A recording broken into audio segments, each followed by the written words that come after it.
sobre um objeto em rotação, o momento angular se altera. A velocidade de variação do momento angular é igual ao torque aplicado. Sob a influência de um torque, um objeto em rotação precessiona. Agora já conhecemos as 3 grandes leis de conservação da mecânica. No mundo onde as mudanças parecem constantes, essas 3 coisas são exatamente hoje o que sempre foram e o que sempre serão: energia, quantidade de movimento e momento angular. Há algo estranho em relação a essas leis. Isaac Newton nos deu a mecânica. Jamais pensou nas leis de conservação. Elas resultam da grande dádiva que ele nos ofereceu, F igual ma. Mas ele próprio jamais as deduziu. É como se tivesse deliberadamente deixado alguma coisa para os outros fazerem. Existe um outro pequeno mistério em relação a Newton e suas leis. Ele baseou sua mecânica em 3 leis, mas parece que usamos sempre apenas uma delas. Tudo que fazemos parece resultar de F igual ma. Desconfio que esses 2 mistérios estejam relacionados. Acho que Newton sabia alguma coisa sobre conservação e que sua 3ª lei trata exatamente dessa questão. Deixe-me tentar explicar. Tomemos o caso da energia. Energia jamais é criada ou destruída, mas ela pode fluir de um lugar para outro. A isso dá-se o nome de trabalho. Trabalho é uma força agindo ao longo de um deslocamento. Se haja uma força sobre um corpo, deve haver uma força contrária agindo sobre outro corpo. Essa é a 3ª lei de Newton. Quando o trabalho é aplicado a um determinado corpo, ele provém de alguma outra coisa. É assim que a energia é conservada, ou a quantidade do movimento. Força é a velocidade de variação da quantidade de movimento. Se uma força provoca uma variação na quantidade de movimento de um corpo, uma força contrária deve estar agindo sobre outro corpo, fazendo com que sua quantidade de movimento se altere na direção oposta. É por isso que a quantidade de movimento é conservada. O mesmo se aplica ao momento angular. O torque é igual à velocidade da variação do momento angular. Um torque sobre um determinado corpo implica num torque contrário sobre outro corpo. O momento angular flui de um corpo para outro e o momento angular é conservado. Todas as 3 leis de conservação podem ser consideradas como resultados da 3ª lei de Newton. Nosso assunto hoje, mais uma vez, está relacionado a torques e ao momento angular. Na verdade, acho que já está na hora de um pequeno aperto.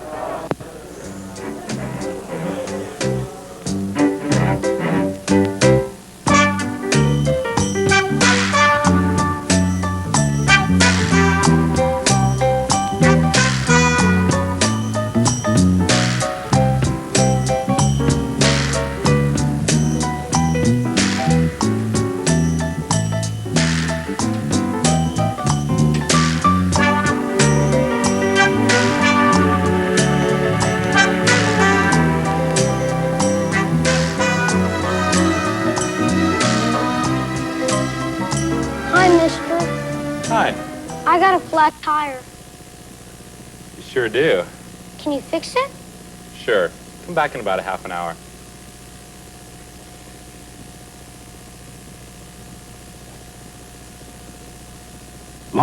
Muito antes de existir a bicicleta, já havia a roda. E muito antes da roda havia simplesmente o pé.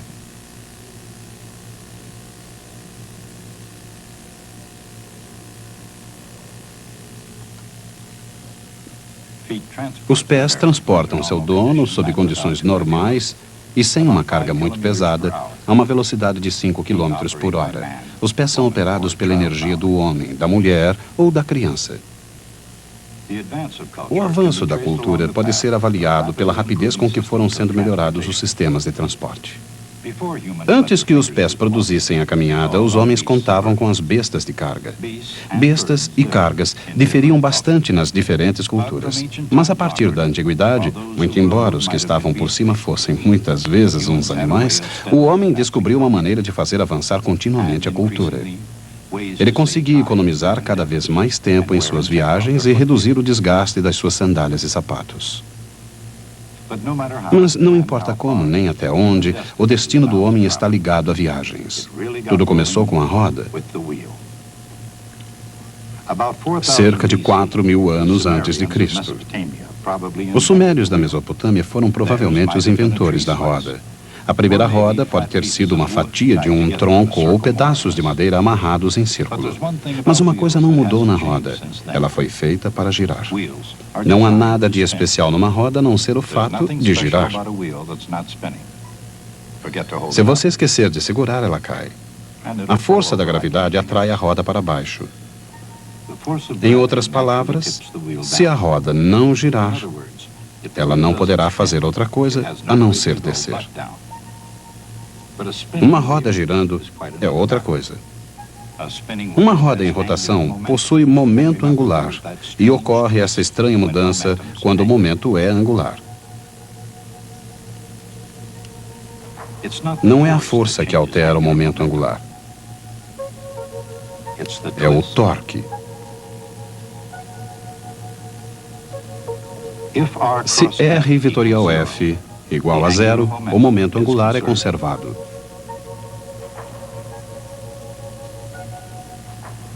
Naturalmente, nem todas as forças se comportam dessa maneira. Para abrir válvulas, por exemplo, ou fazer rodas girarem, a torção é tudo o que é preciso.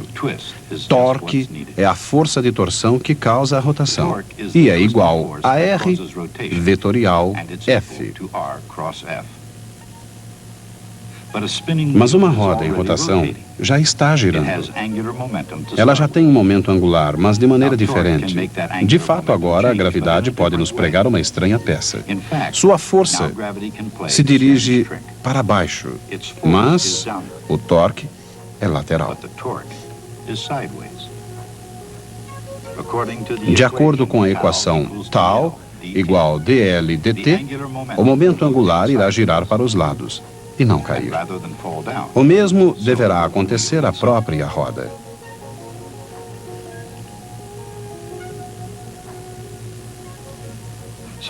Assim, de uma maneira indireta, é fácil ilustrar o fato de que uma roda em rotação não cai. Mas além desse exemplo da vida, copiado do desenho animado, o que acontece de fato aqui? O que impede a roda de cair?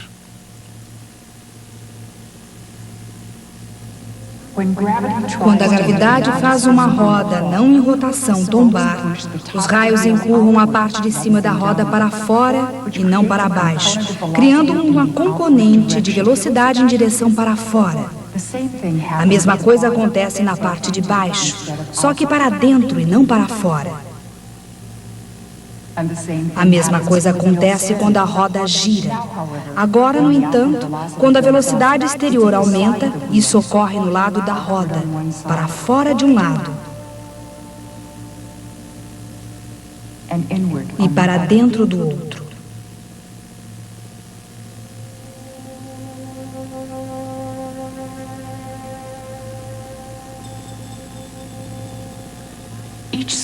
Cada raio exerce seu próprio impulso na parte de cima, provocando um salto do lado.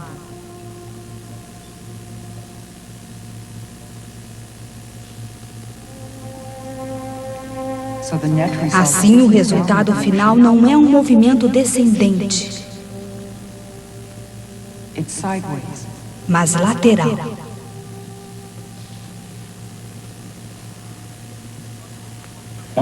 Quando a roda começa a se movimentar dessa maneira, o movimento recebe o nome de precessão.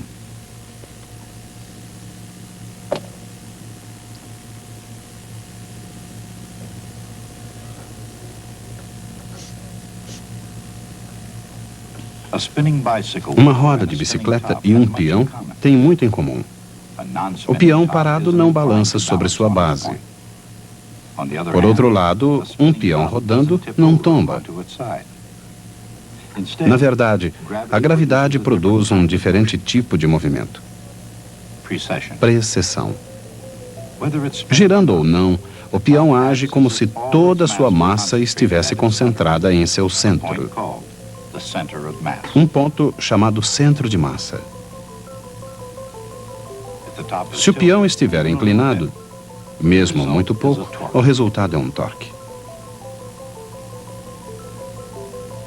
Quando isso acontece a um peão, o torque direciona o momento angular do peão em redor de uma circunferência.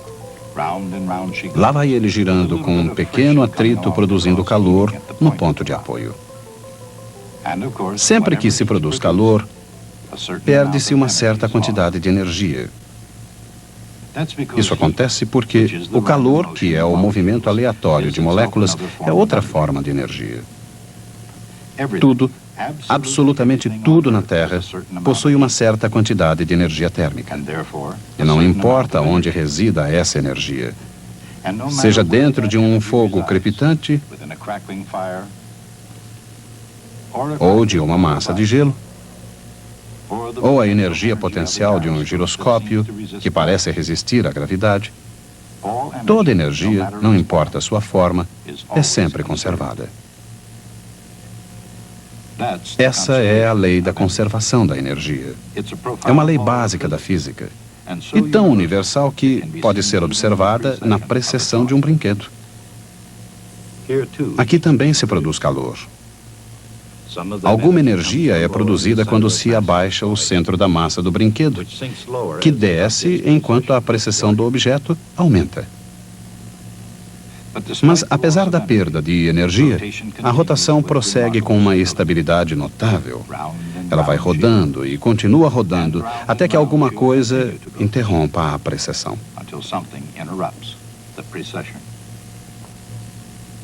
Naturalmente, antes que alguma coisa interrompa a sua precessão, peões e brinquedos podem produzir precessão das maneiras mais surpreendentes e divertidas.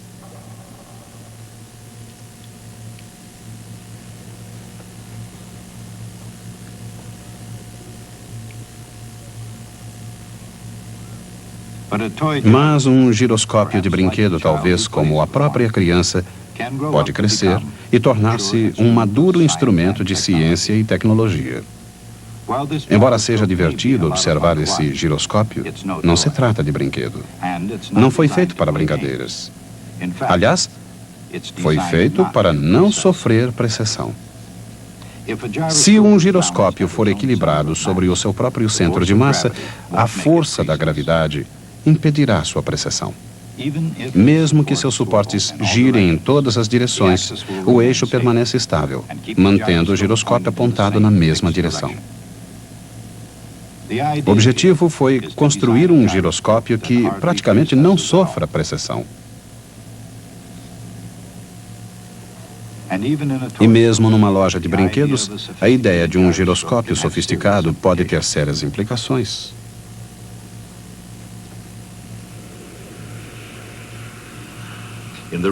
No mundo real, auxiliado por giroscópios, qualquer desvio de um curso pré-determinado de um avião ou submarino pode ser detectado e corrigido automaticamente.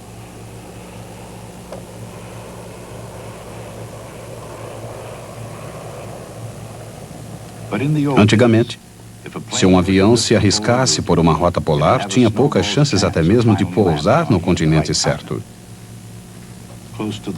Nas proximidades do polo, bússolas são inúteis.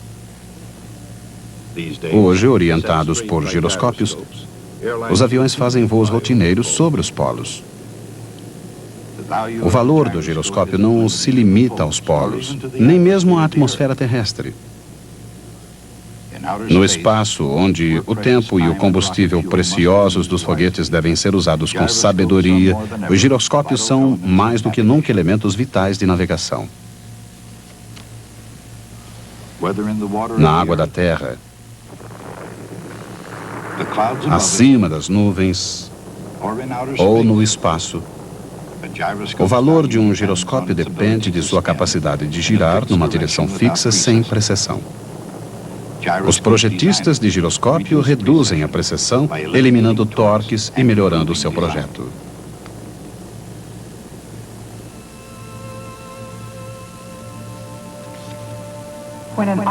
Quando um objeto sofre precessão, a extremidade do seu vetor, o momento angular, move em um movimento circular uniforme, com uma velocidade angular constante chamada ômega maiúsculo. Ômega maiúsculo é a velocidade de precessão. As equações do movimento circular uniforme dizem que V, a velocidade de variação de R, é ômega vezes R. Da mesma forma, tal, a velocidade de variação de L, é ômega maiúsculo vezes L. Assim, ômega é simplesmente o torque dividido por L.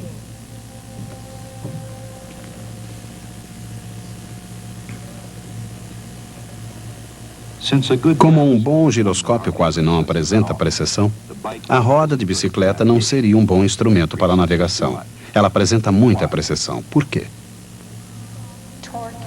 Torque é R vetorial F. Como eles são perpendiculares no caso da roda de bicicleta, a magnitude é R vezes F. A força provém da gravidade. O momento angular é M vezes R vetorial V. Toda a massa está no aro. Assim, a magnitude de L é M vezes o raio da roda vezes a velocidade do aro.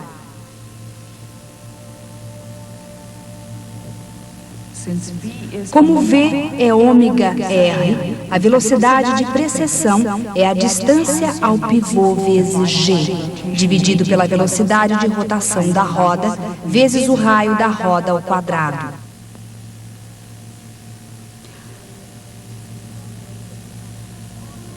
O giroscópio apresentará a menor precessão se estiver girando rapidamente, se a roda for grande e estiver cuidadosamente equilibrada. Se todos esses fatores estiverem envolvidos, um giroscópio funciona muito bem. Exatamente quão bem?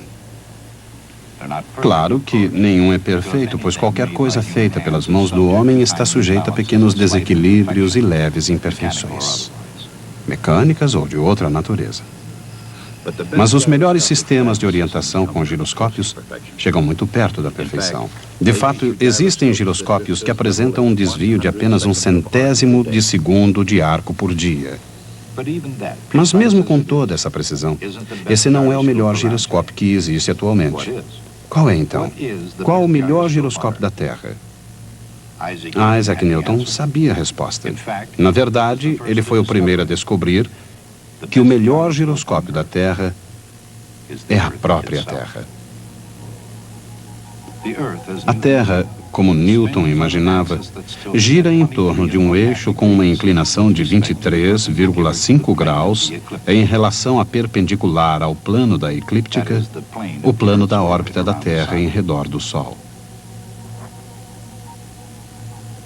Em outras palavras, visto da Terra, o Sol parece estar na órbita de um plano com uma inclinação de 23,5 graus em relação ao plano do Equador.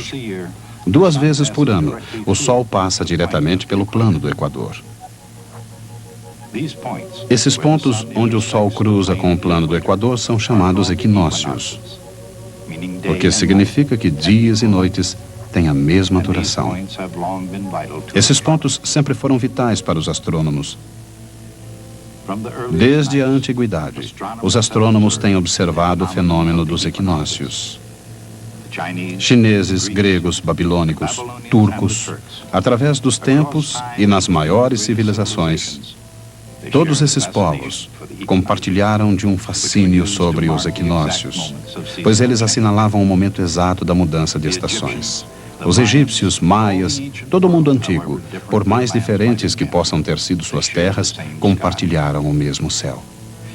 Por mais diferentes que tenham sido suas religiões, os antigos astrônomos contemplavam os céus tendo algo em comum. De uma maneira ou de outra, eles calcularam a posição exata dos equinócios. Mas até mesmo as aparências celestes eram enganadoras. Os equinócios não estão fixos no céu. Eles se afastam um pouco cada ano, muito lentamente, para o oeste. E exatamente na direção perpa isso não tenha sido observado durante milhares de anos, ao deslocamento da estrela polar. Mas os antigos astrônomos viam a estrela polar de forma diferente. Achavam que ela ocupava um lugar fixo no espaço, onde permanecia eternamente como um mito cósmico. Na China, ela era respeitada como uma deusa, com o poder de prolongar a própria vida.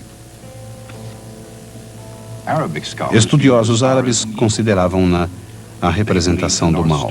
Acreditavam que a estrela do norte havia assassinado o grande guerreiro celeste que desde então jazia num ataúde cósmico, visto com detalhes na Ursa Maior. Mas apesar de toda a mitologia a seu respeito, a estrela polar revelou aspectos práticos. Conhecida como a estrela guia e a estrela nave, ela ajudava os marinheiros a navegar os mares. Os egípcios parecem ter construído a pirâmide de Khufu em função da estrela polar, visível do fundo de uma de suas profundas câmaras. 3.000 anos antes de Cristo, a estrela polar não era a mesma de hoje. Os egípcios a chamavam Tu-Ban. Era uma estrela diferente. Através dos tempos e de diversos mapas de astronomia, vê-se que nossa estrela polar se aproxima cada vez mais do polo, se aproximando mais ainda no século 22. Esse desvio da estrela polar está relacionado à precessão do equinócio vernal. Esta noite, o equinócio está na constelação de Peixes. Ele se move lentamente em direção à constelação de Aquário. O que significa que, contrariando algumas noções revolucionárias dos anos 60, a era de Aquário ainda deverá demorar 400 anos. De qualquer forma, há 400 anos atrás, o homem mais revolucionário do mundo foi Nicolau Copérnico. Em 1543, sua obra de Revolution Nibus apresentava uma explicação para o fenômeno da migração dos céus. A precessão dos equinócios, disse ele, deve-se ao fato de o eixo da Terra descrever lentamente uma circunferência. Embora Copérnico tenha compreendido a precessão do equinócio melhor do que qualquer um antes dele, caberia a Isaac Newton explicar o fenômeno de maneira completa. Sua explicação para o desvio dos equinócios resultou de sua descoberta de que a Terra é um giroscópio e de seu conhecimento de que a Terra não é uma esfera perfeita. Se fosse, o Sol não exerceria qualquer torque sobre ela. Como qualquer giroscópio, a Terra sofre precessão. Como gira em torno do seu eixo, a Terra apresenta um pequeno bojo no Equador. A gravidade do Sol, agindo mais intensamente sobre o bojo mais próximo, exerce um pequeno torque em redor do centro da Terra, quando o Sol está num dos lados da Terra. E quando está no outro, um torque na mesma direção.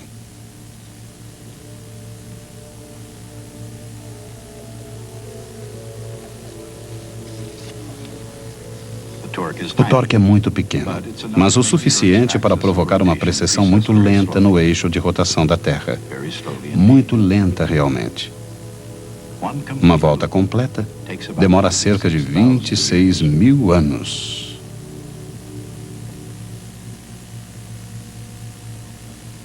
No caso deste giroscópio, a precessão ocorre num ciclo completo a cada poucos segundos. Comparada à Terra, uma bicicleta está longe de ser um bom giroscópio.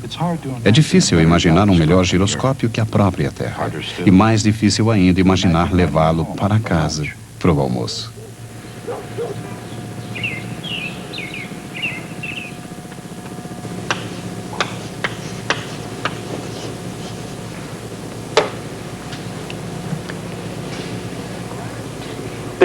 O giroscópio é um instrumento estranho e divertido. Mas o que sempre me deixou mais intrigado foi o fato de Newton compreender e ser capaz de explicar a precessão dos equinócios. Qualquer um que tivesse feito apenas isso seria lembrado ainda hoje. Mas no caso de Newton, essa descoberta se perdeu em meio a todos os seus outros feitos. Newton tinha um amigo mais jovem, chamado Edmund Halley.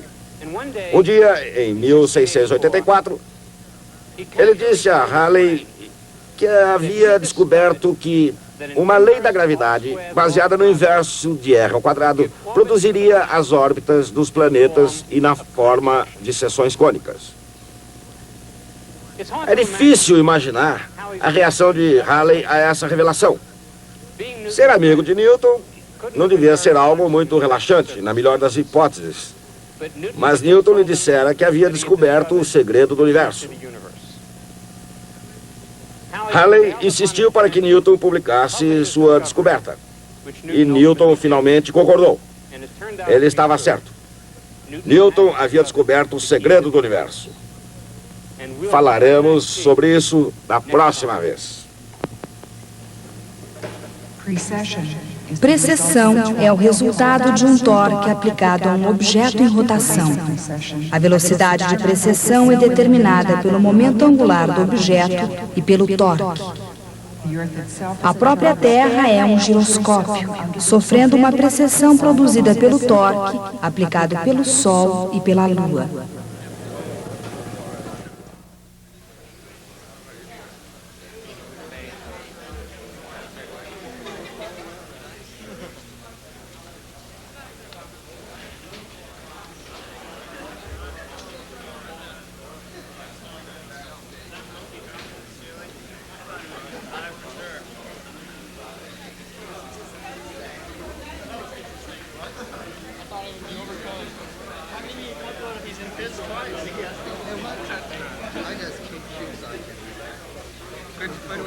Good. Oh, God.